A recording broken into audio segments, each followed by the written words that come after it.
as you are answering the question about how long you have been trading in the market, I also would like to ask you if you participated in our previous training or trainings from last week. And if you did so, what was your result for last week?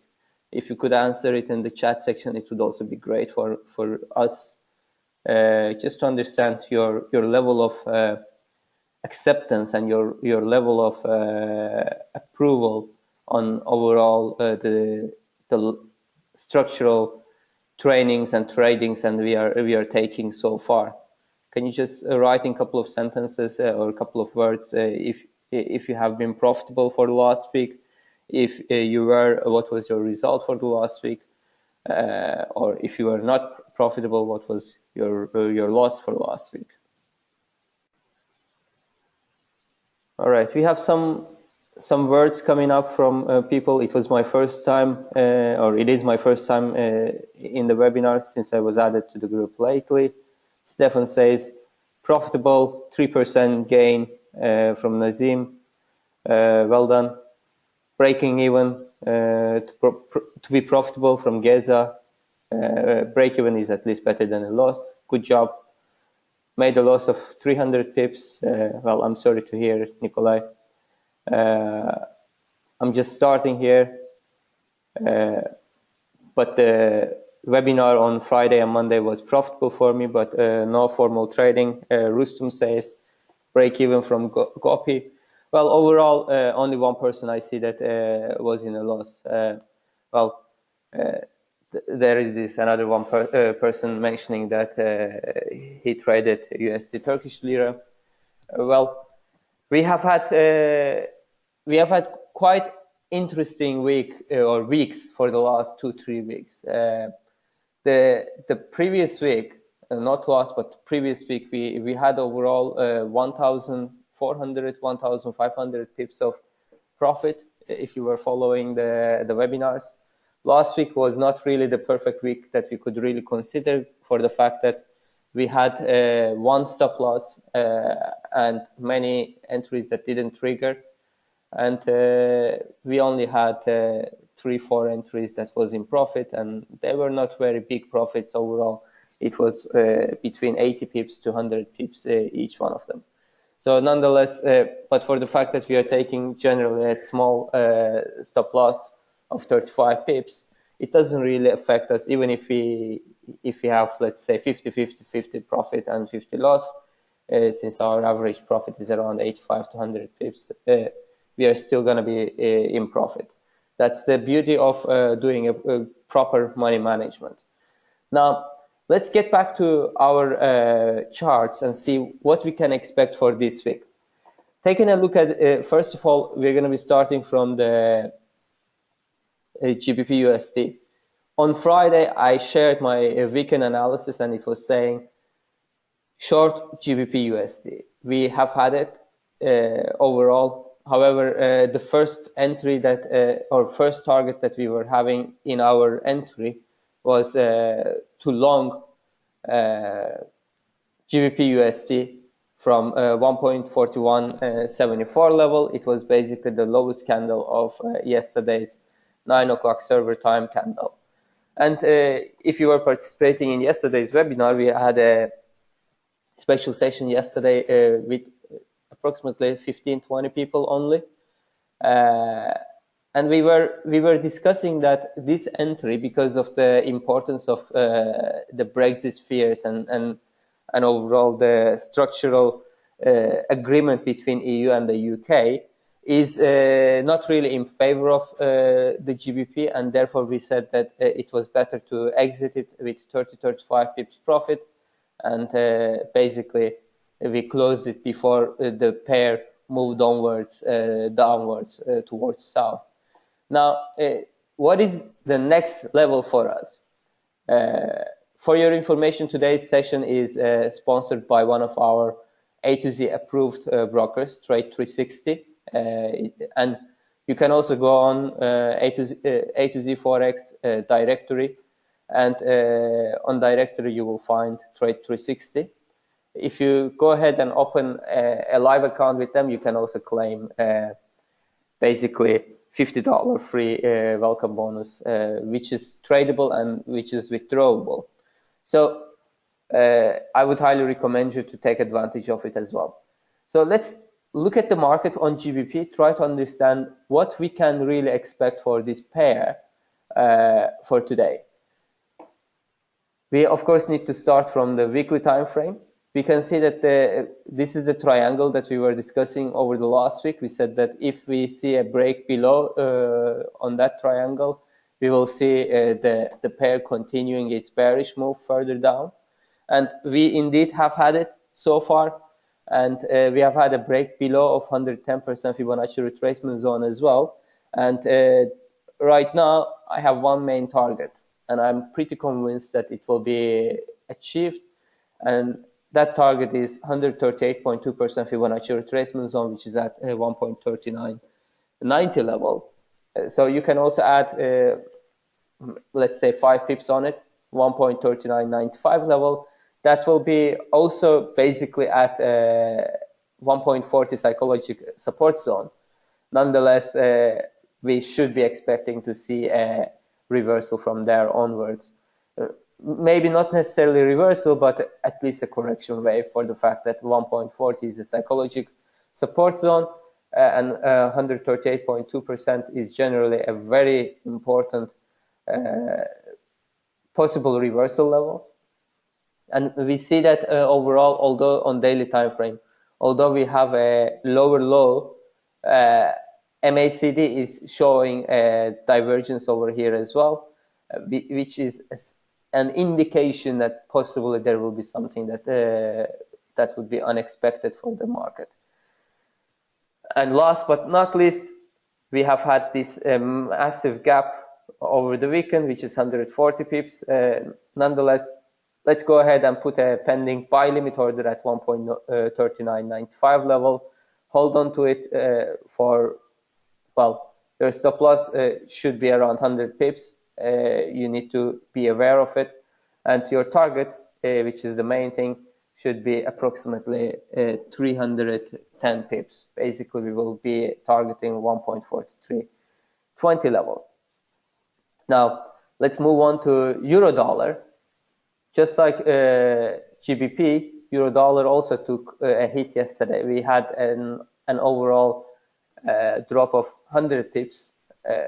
By the way, the GBP's drop was the largest loss for British pound in the last 5 years. So it is a very essential, very important depreciation against the other counterparts that we have had. Well, looking at the euro dollar, let's again look on weekly time frame, see what's really happening. This is the triangle that we were talking about. The pair had broken above the triangle. We are looking for, well, if you make this as a continuation, as a ray, we are essentially looking for the level to find its support somewhere over here.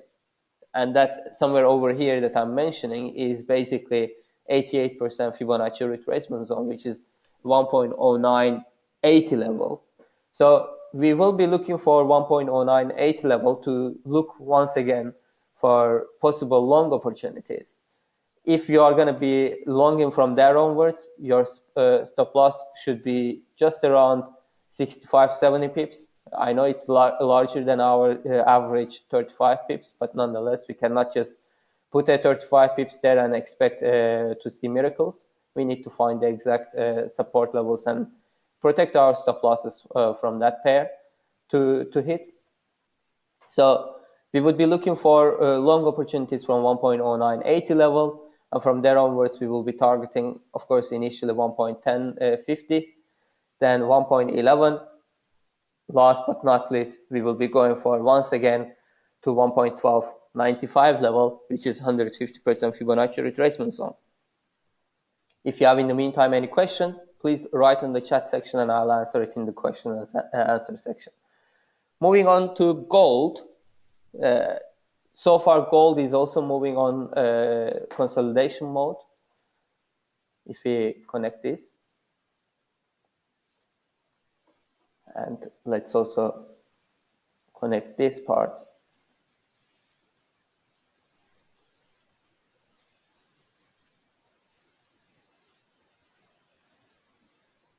Okay, this is on weekly time frame. So we can see that there is a triangle. Once again, there is a dynamic support from bottom. There is dynamic resistance from top, according to the support trend lines basically that we have just drawn. The pair or gold is trading between 1,242 essentially, and basically 1,208 level, 7 level, the level that we are looking for. Why these levels are important so far for us? First of all, the 1,200 level was a breakout level because of this candle that we have had. Once we saw the breakout take place, that was the time we had $60 per ounce movement. Meanwhile, at the moment, on daily time frame, both of our moving averages are showing upwards. So it means that the pressure is, of course, on bullish side. We don't really recommend to sell gold at this given moment. And if we go ahead and change maybe our Fibonacci a little bit. So we have the Fibonacci wave that we were looking for over here. The way that I confirm this level is basically looking for 61.8%. If it has, or 38.2%, we can see the 38.2% acted and 61.8% as well acted. On daily time frame, let's move on to see what's really happening. The bottom line for 1,200 level falls onto 138.2% Fibonacci retracement zone. So it's the support line that we have so far. And at the moment, the yellow metal has broken above the 161.8% Fibonacci retracement zone. So if you see the yellow metal breaking above the resistance line, we will, of course, initially aim for a 1,241 level, which is 200% Fibonacci retracement zone. If that level is broken above as well, our next target will become 261.8%, and that's 1,284. However, I would go for 1,279 level because I know that historically gold has had a 79 level, which is somewhere over here, correct, as a major support level. Let's draw it over here. So this is the level that I'm talking about. You can see go backwards. The pair had its resistance on the 26th of January in 2014. Then we have had massive support line after it was broken above. It continued multiple times. So 1,279 is going to be our main support line. Nonetheless, I suggest to go and place a pending sell limit order at there on that level as well. Just put $2 above it, 1,281 level, and your stop loss should be above 1,285 level. So 81 entry, 85 stop loss, and target should be basically at least $20. That means we would be looking for 1,260 level more or less as our take profit targets. Moving on to our final two instruments for today. It is the USD Japanese yen, and then we are going to be looking for oil. So first and foremost of all, as we discussed with Adamos in our last webinar, we see that the GBPUSD, which is quite often acting as a risk on, risk off, basically risk appetite based trading instrument, found its resistance just close to 115 level. It reversed basically from 114.88 level. So, and the next target that we had so far for this pair was 112.13, and that level has been broken right now. Our therefore following targets will be 110 level, and I expect some kind of action taken by the Bank of Japan, because they can't really afford Japanese yen to appreciate this much, and therefore we will be looking for possible long opportunities from 110. So if you are shorting, keep your short orders towards 110.20 level, and look for long opportunities from 110 sharp level, actually, not point something. The reason why we will be looking for that is this resistance line previously, basically the high was 110.08, which was then broken above. And historically, if you go backwards, you will see that there has been multiple times that this level acted as a strong support. Again, in 2008, just during the financial crisis. Also, it was a support line, even in 2006, 2005, 2004, and so on and so forth. So therefore, look at this level carefully and consider your objectives properly, and don't just take a call because you have to enter a position. You never have to enter a position. Now, let's look into crude oil. For your information, our targets has been achieved. Yesterday, well, we just missed it by minor difference. In yesterday's training, we said that we will be longing crude oil to 33.84 level, and we can see that crude oil has basically reversed backwards from 33.82 level. We missed it by 2-cent difference. Nonetheless, it is no longer a buy opportunity, it is sell, and our sell targets are standing towards 31.98. So we are still going to be shorting the black gold, let's call it, to this level. And if that level is broken below as well, we will be looking for from there onwards 30.38 level, 30.36 level overall. Why is it that we are going to be looking for short opportunities right now? First of all, those of you asking why I always have MACD, it's a perfect time for us to consider MACD right now. We see that MACD is breaking below the zero line. It's a triggering point for the bearish trend development. You can see over here when it went above zero line, it was bullishness. Over here, when it went below zero line, bearishness triggered, and it's the same scenario right now. And therefore, stay bearish for now, avoid long opportunities or long entries. And last but not least, why it was, even if you didn't have Fibonacci or anything else, why it was a sell opportunity yesterday. If you participated in our candlestick trading strategy, you saw us talking about sword candle. Sword candle is you will not find it in any literature or so. It's just a word that I'm using in specific scenarios, and it's one of those sword candles here. Yesterday's 5 o'clock server time candlestick was a sword candle on crude oil. So whenever it happens, you start selling it. Of course, approved by your other theoretical backgrounds as well, and your targets become at least initially at the moving average that you are targeting for. If you have any questions, it's time for the questions now. I still don't really understand how we use Fibonacci properly as you do. Just wondering if Elliott wave is also considered as a part of your strategy. Rustum asks, unfortunately, I don't use Elliott. I'm not one of the Elliott followers, but I know people using it, and I'm not going to question whether it's the right one or not. Regarding Fibonacci, we will in March we will have Fibonacci training as well. So if I were you, I would make sure that we are going to be there.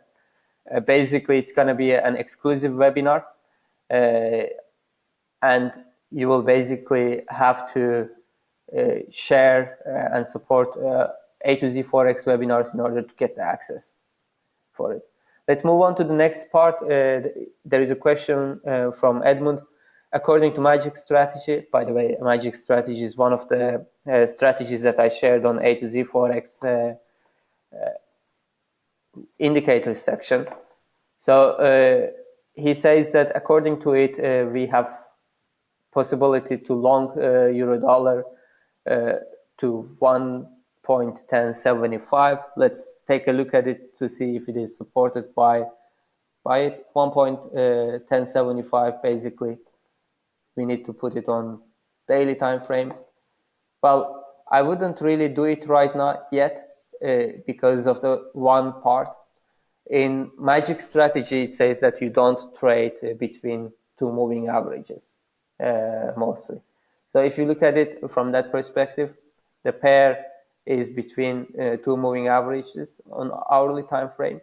So it's a sideways development, which means you should avoid entering. And so far, basically, I would avoid that at this given moment and look for, as we said, 1.0980 level to long from there onwards only. Okay, that's what we could do.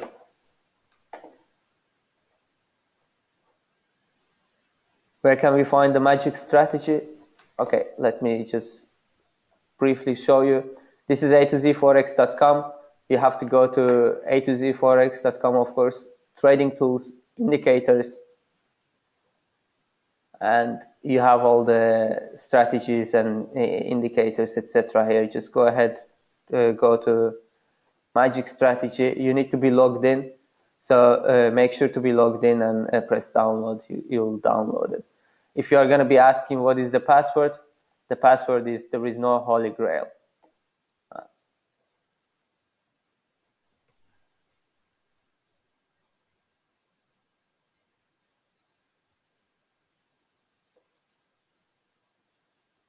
We have been bombarded with the questions.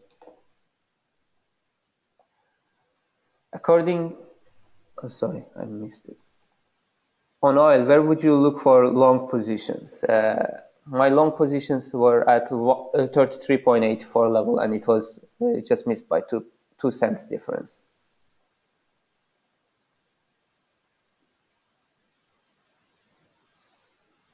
On oil, moving averages are sloping up, yet you will short.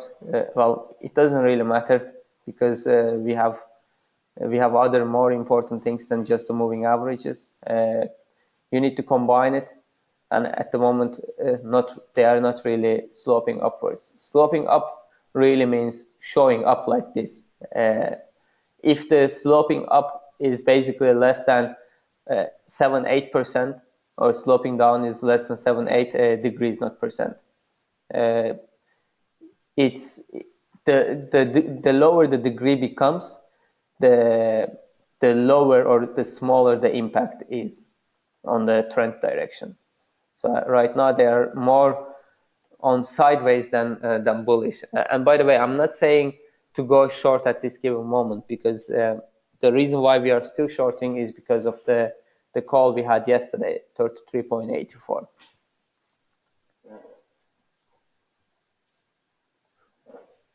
Can you elaborate the multiple time frame analysis? What are the benefits? Basically, the reason why I always go from weekly, daily, and then hourly is for the fact that on weekly I get to see what's the main trend. Like, let's have a look at it on this one.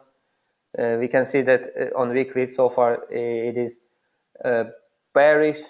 Then we go on daily time frame. We see that indeed it is bearish. So my intention should be on the bears side mostly. And then we go on the hourly time frame and we define the entry level. That's the main reason why we should. So there is another question. Based on the current market environment, where should we short oil? Because of the current structure, I would say that short somewhere at 33.00 level and target again initially 31.96 level and then to 31.15 level. And finally, last but not least, your target should be 30.30 level.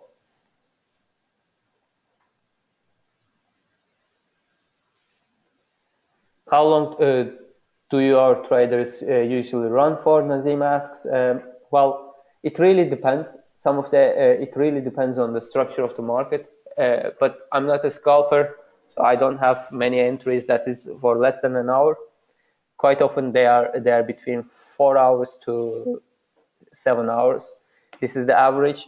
But I also sometimes have some entries standing there for 7-8 days.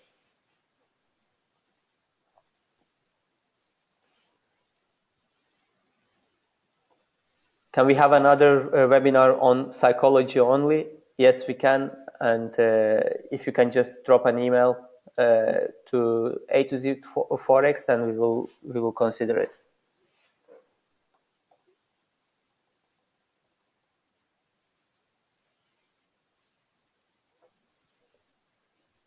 Okay, too many questions. While I'm reading, the questions pop up upwards.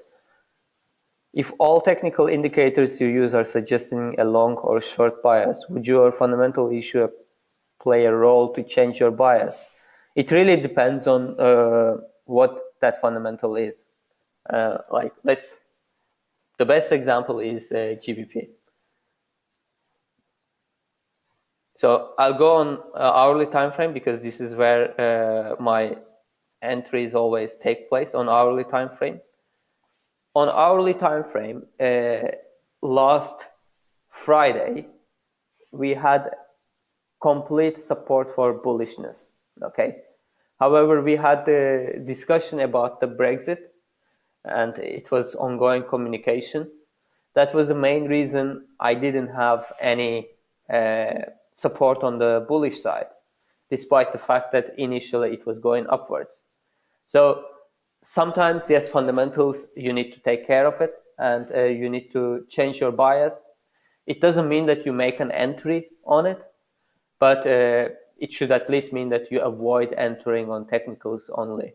So you, of course, need to be an open-minded trader, and rather than just someone, who puts a buy or sell button blindly. Okay, this is a good question. Nazim is asking, when one market closes and another one opens, it seems to be a case, for example, if the New York session closes and there has been mainly shorting during the London and New York session, then during Australian/Asian session, it seems to be a price tends to be go on the opposite direction. What's the opinion on it? Well, there are some pairs that indeed work like that. You need to basically go back and see the back testing. However, I would not ever just trade blindly like that. It doesn't work like this. You will end up making some profit, maybe, if you are lucky. However, trading blindly like that, Nazim, unfortunately, will end you up badly. Especially right now, the market is more calm during Asian session for the fact that it is the Chinese New Year still. So the Chinese markets are rather, relaxed these days. However, you will see this volatility coming back, and I'm expecting a crash, to be honest, on US dollar in the coming weeks as soon as the China is coming back. So therefore, be careful. Try not to trade the Asian session if you are not really living in Asia or Australia. So avoid those low liquidity sessions and to look for the positioning yourself on time frames like there is good volatility in the market, and there wouldn't be, let's say, couple of $2 million of entry from some big boys wouldn't really have an impact on the trend direction. That's what I would recommend.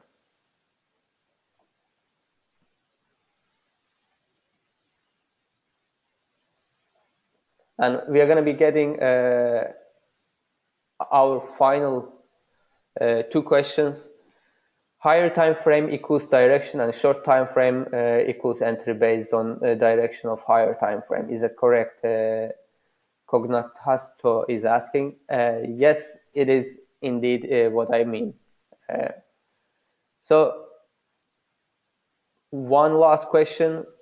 What is your view on holding trades over the weekends? Well, it is more like gambling, to be honest, especially if there is some news that you don't expect to come out negative. You might end up negatively, like let's say GBPUSD entry. If you were just following the technicals and you were longing, you would have been hurt badly. From 100 pips or so profit, you would have ended up in negative to 300 pips loss. So you need to understand the fundamentals. If you know that there is no necessary or relevant fundamental announcement coming up from the pair that you are trading, yes, it's okay. However, if there is a fundamental announcement that is likely to come up and have an impact on your entry, not just an impact, a massive impact, you should avoid it, because you are not a gambler. You want to trade what you see, not what you feel. I want to finish up the questions, but questions keep popping and popping. So this is really the last one that we will have. What are the signs you would look for to go short on USD pairs? Well, I'm looking for the Chinese US.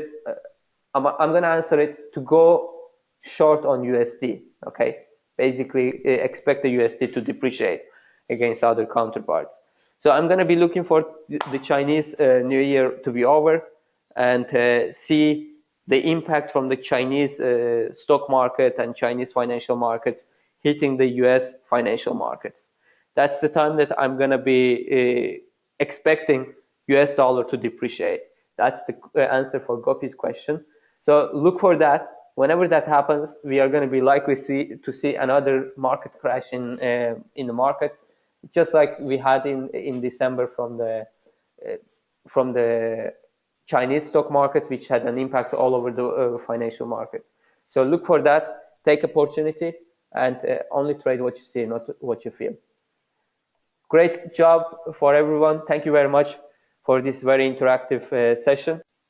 I hope that you enjoyed today's session. Now I have some questions for you, and we will then finish it up for today.